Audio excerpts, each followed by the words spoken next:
muri no video tugiye kubereka ukuntu ushobora guha access kuri Facebook page yawe ukaha access uwundi muntu akayimanaginga mu gupostinga, mu gufuta, mu kwandika ama message kwa n'ibindi bintu canke akayikontrola buri kimwe cyose. Ivyo bikunda kuba kenshi hageze monetization ngaha iwacu mu Burundi. Murazi ko igihugu cyacu kitari eligible kuri monetization, turondera undi muntu ari mu gihugu kiri eligible tukamuha page yacu akayimonetiza. So rero abantu benshi bashobora none tubikora gute? Ni gute no muha uwo muntu access kuri page yanje?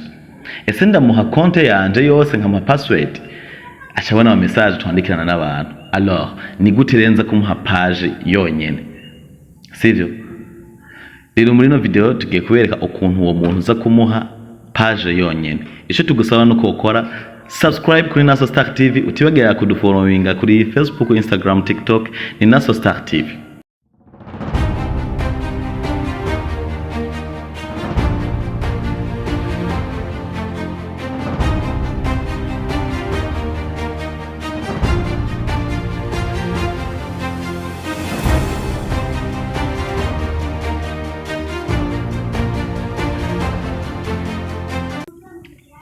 So rero turabaramukije muri bwamwe n'urukundo umeze neza, shima Imana.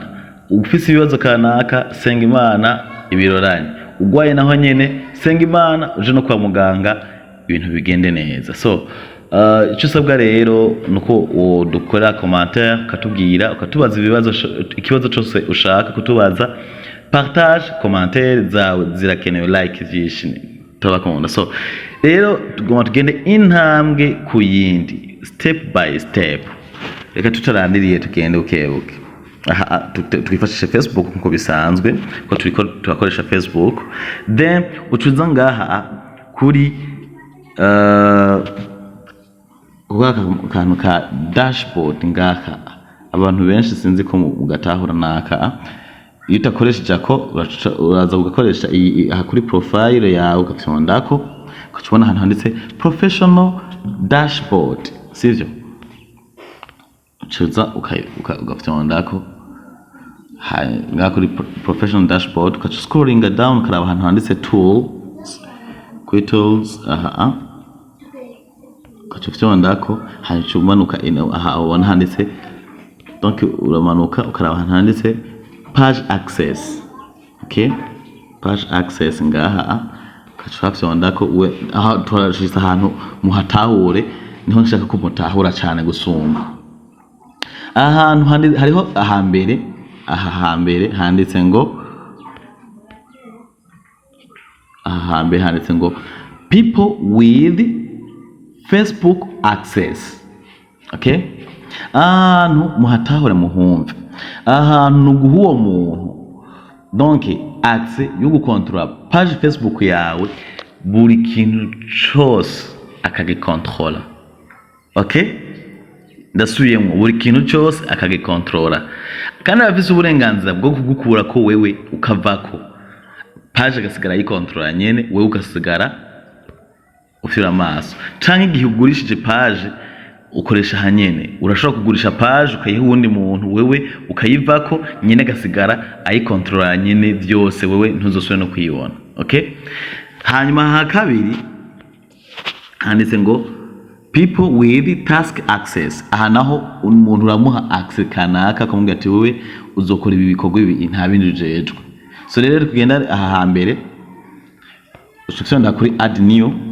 Okay, kafyonda then ukacuta kuri next twandikayo Yusuf, nge tugomba tuhe umuntu Yusuf. Okay, tugomba guha uyu muntu, donc utegeza kubuzi zina rya konte yiwe, ukabuzi na photo de profile iri kuri Facebook ye kugira ngo ntiwihende ngo he uwundi muntu. So rero tuhereze uyu muntu, uyu umuramubona ko yadoze ngaha, no tugiyaduhe cyo ndako, then ucuza ngaha no ko babonye ibintu azobajejwe no content, ku creating agaposting ivyo ashaka, agashaka ama message, donc kura buri kintu cyose, then ucugira kuri allow. Aha ucuza ndakora akaboto kugira ngo umuhereze, ucugira ufite ndakora akaboto, hanyuma give access. cumuha access akayikora. Then naho cushamo password ya Facebook yawe uyizi, password ya Facebook usanzwe uko winjirirako. Then cushamo password yawe kayishiramwo password. Okay, hamba mpejeje kumuhereza access. Hasigaye ko nyene nawe aza kubona mu notification akaza kugira ane akaza kwemeza akacapatanga kubona ya page yanje, sivyo? So ni task ya mbere. Now people with task access na murahabona ucuzanga kuri add new kacushondako, hanyuma ni kwa kundi nyene ukagenda kuri next, then ukacura wa muntu ushaka guha Yusuf. Okay, Yusuf God. Wait. Godwin. Yusuf Godwin.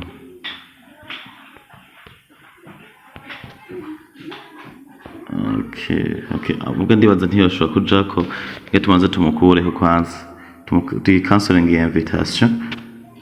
Okay, reka tugaruke rero.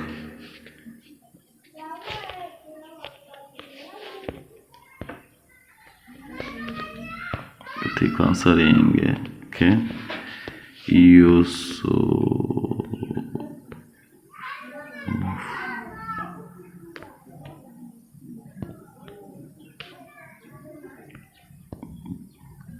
Yusuf God. Alala. Wait, reka turabona imuduha. Nason.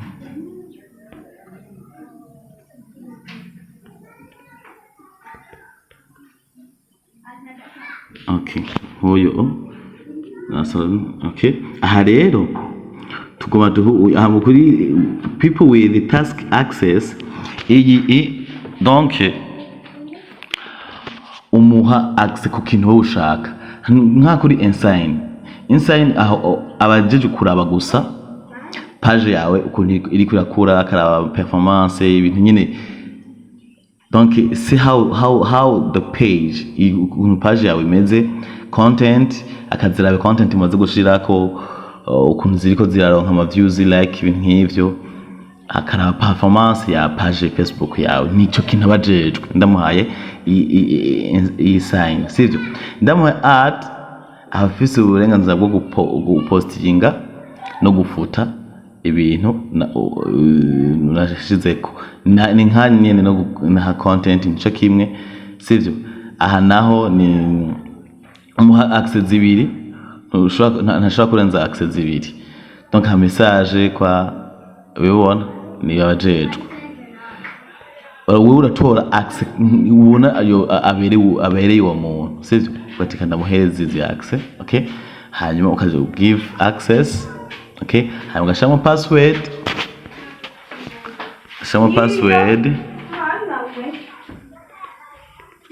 Hanyuma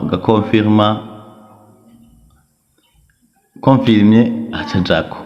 So umuntu azafise access kuri ivyo bintu gusa.